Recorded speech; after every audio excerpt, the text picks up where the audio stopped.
أعوذ بالله من الشيطان الرجيم. بسم اللہ الرحمن الرحیم۔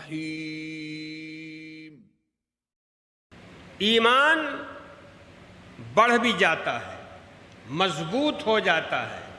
اللہ تعالیٰ نے اس کے لیے نسخہ بتایا ہے کہ پہلا نسخہ قرآن مجید کی تلاوت ہے۔ قرآن مجید کی تلاوت اگر ہوگی، مسلسل ہوگی اور ہوتی رہے گی، ایمان بڑھتا رہے گا۔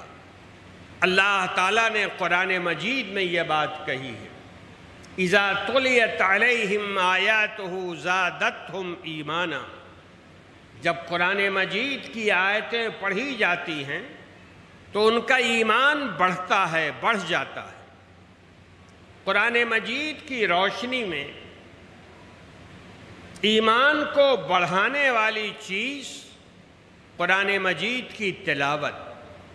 آپ سمجھیں تب بھی تلاوت کریں، نہیں سمجھیں جب بھی تلاوت کریں، ایمان بڑھے گا، ایمان تازہ رہے گا۔ تو پہلی چیز تلاوت، اور دوسری چیز ایمان کو بڑھانے والی دین پر عمل۔ جو دین کی بنیادیں ہیں ان کو ہم اور آپ مضبوط کریں اپنے عمل کے ذریعے سے، نماز پڑھ کے، روزہ رکھ کر، حج کر کے، زکوٰۃ دے کے، جو دین کی بنیادیں ہیں ان کے اوپر عمل کریں۔ یہ دوسری چیز ہے جس سے ایمان بڑھتا ہے۔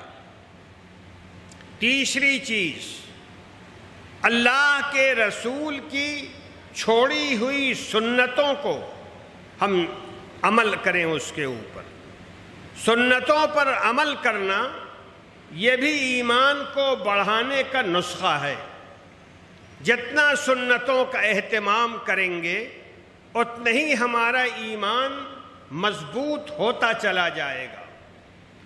سنتوں کی کیا اہمیت ہے اسو سمجھیے آپ۔ اللہ کے رسول نے فرمایا کہ جب امت میں فساد اور بگاڑ پیدا ہو گیا ہو، جب امت کے اندر برائیاں پھیل گئی ہوں، جب سنتوں کے چھوڑنے کا مزاج بن رہا ہو، اس نازک وقت کے اندر ایک سنت کو زندہ کرنا 100 شہیدوں کے اجر کے برابر ہے۔ 100 شہیدوں کے اجر کے برابر ہے۔ ذرا غور کیجیے سنت کی کیا اہمیت ہے۔ تو سنت کو زندہ کرنا، سنت کے اوپر پابندی کے ساتھ عمل کرنا ایمان کو بڑھانے والی چیز ہے۔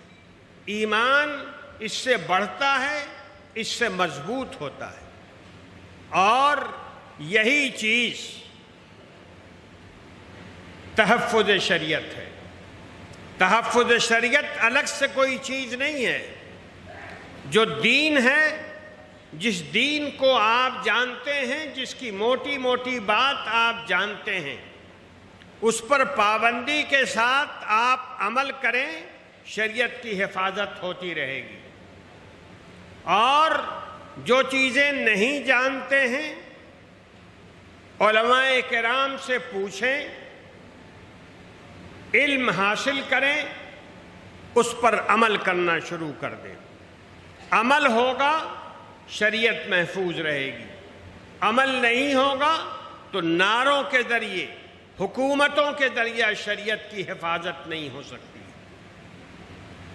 اس لیے میرے بھائی، جہاں تک تحفظ شریعت کا معاملہ ہے، اس کا انحصار کسی تقریر پر نہیں ہے، کسی وعظ و نصیحت پہ نہیں ہے۔ اس کا انحصار اس بات پر ہے کہ ہم شریعت کی بڑی چھوٹی باتوں کی کتنی پابندی کرتے ہیں۔ جتنی ہم پابندی کریں گے شریعت اتنی ہی محفوظ رہے گی، اور اگر ہم پابندی نہیں کریں گے شریعت محفوظ نہیں رہ سکتی ہے۔ اب یہ قرآن مجید ہی کی مثال لے لیجئے۔